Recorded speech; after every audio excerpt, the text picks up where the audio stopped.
Hi, in this video we're going to cover hiring a virtual assistant. And so the very first thing you need to do before you hire a virtual assistant is to actually work out what tasks that you want to give them. And yes, you're probably thinking you want to hand over a lot of your work to someone else to do. You want to give them, all of this stuff that you're doing and free up your time.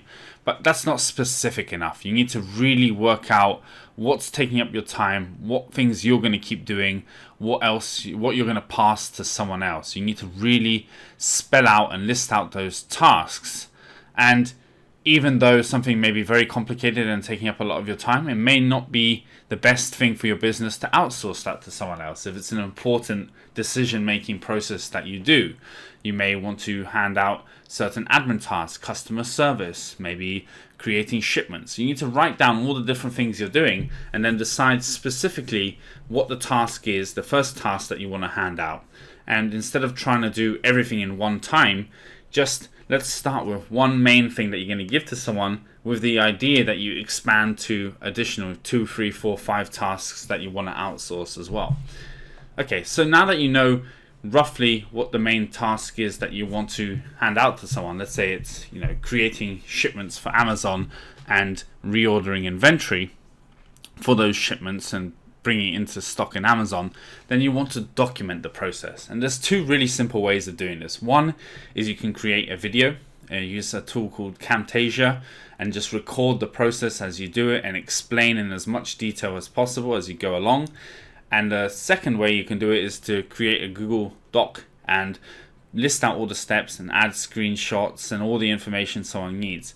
And you need to really spell it out in the instruction process as to what you want someone to do. You're familiar with the task, but the very first time you did it, you were probably lost. You probably weren't sure exactly what you were doing.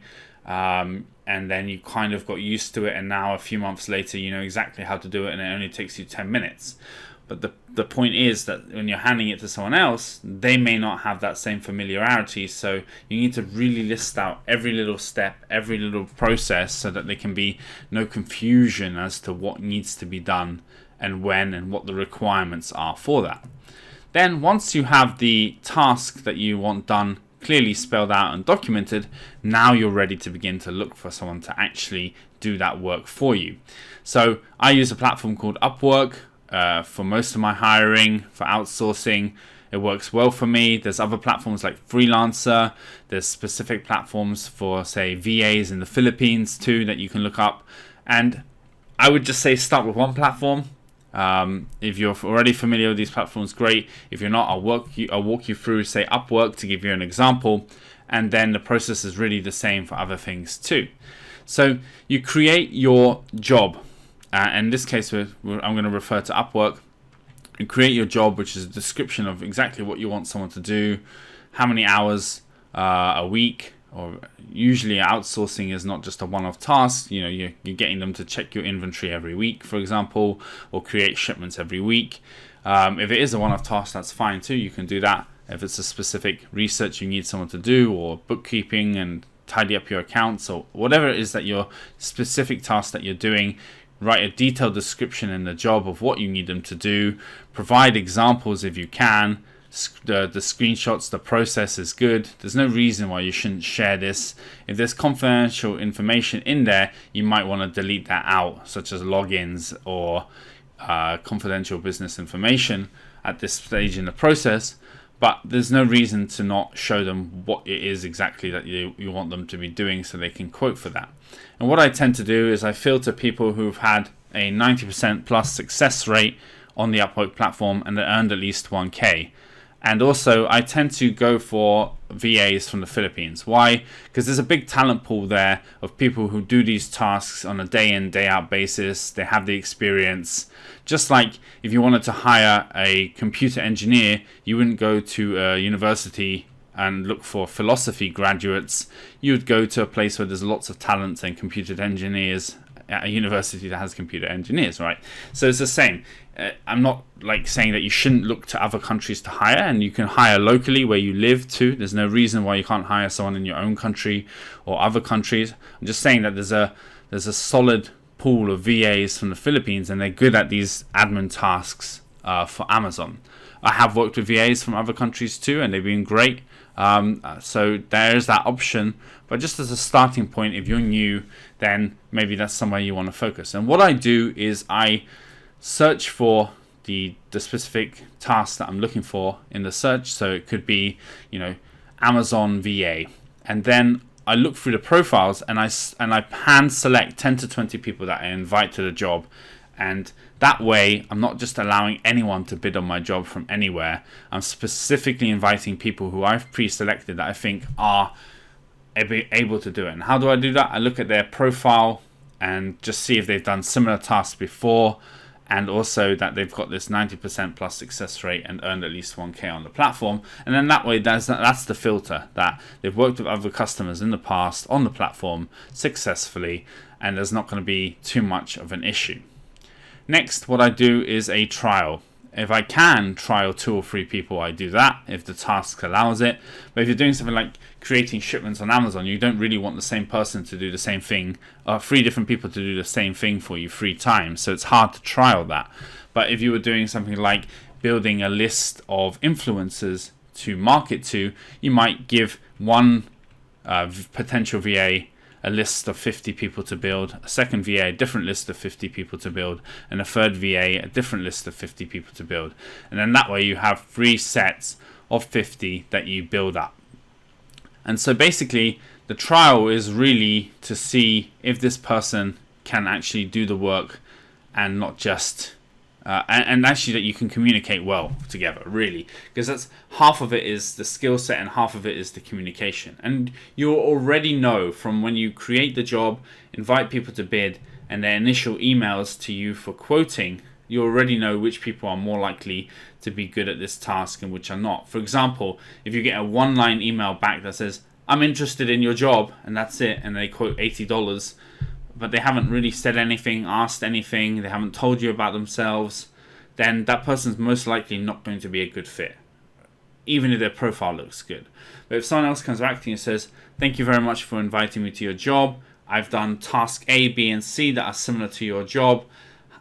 When I'm creating shipments, do you specifically want me to do A, B, or C?" This is someone that's engaged and they've read your job and they've really thought about the actual task as well. So maybe they're asking you questions, they're showing you examples of similar stuff they've done. I find that these freelancers are much, much more likely to be decent. Why? Because they have a grasp for the task, they've looked at the information you've provided, so they're actually reading the materials and the job description, and then they're asking or they're suggesting smart questions, or they're showing you things that they've done that are similar. So those people I would trial. And you can trial one person. If it doesn't work out, you can trial the next. I would say that sometimes it takes going through several people before you find the right person. Sometimes it takes several job posts before you find the right person. I would say wait until you find that person who you feel can really do it and it clicks, as opposed to just going with the first person who seems like they might be able to do it. It's better to just wait that little bit extra. And I found really excellent people this way, just by trialing and talking and communicating. So if you do a trial, the communication's good and they can do the task, then there's no reason not to hire them.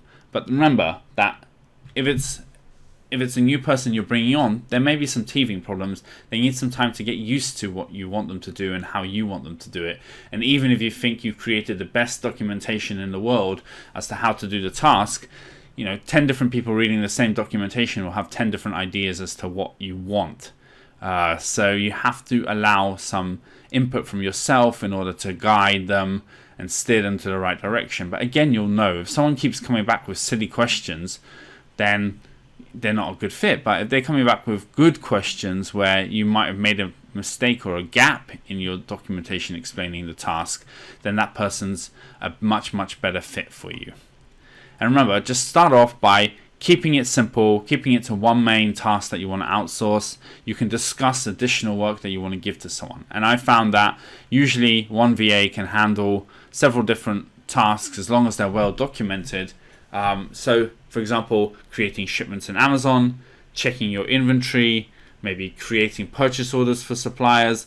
It really depends what you want someone to do, but usually one person can do multiple tasks at the beginning as well. Or you may choose to hire specific freelancers for specific tasks. For example, someone for customer service, someone for inventory management. It depends on your size, depends on your budget. But whatever it is that you're doing, as long as the tasks are well documented, it's clear, you're not putting too much pressure on someone to do something. You're giving them time and space to do it. And also, you have to allow for the fact that they may be away for a week or two. They may be off work for sickness or family or for holiday. So how do you handle those things too? You're going from you doing everything and managing it to building a process, a system, a company, a team, documenting things and having plan Bs in case someone might be away. Maybe you need to take the task back on, or you have two VAs, they do different tasks, but they're aware of each other's tasks so that if one person's away, the other can handle it. These are all now your responsibility to handle well. So outsourcing can be very, very effective, and you will need to do it at some stage to be able to grow. But just take it slowly. Don't think that I can just give someone all my work and I'm not going to do any work. It is a process, and there's a lot of work in order to free your work at the beginning. But then once it's done and once someone else has got the tasks and are doing them, then it does free up time for you to focus on growing your business. Are you looking to grow your Amazon business? Zillionaire is the best Amazon metrics software. It has dozens of great features, including real-time profit and loss, inventory management, Amazon PPC ad optimization, custom dashboards, and much, much more. Head on over to zillionaire.com and sign up today. The link is in the description below.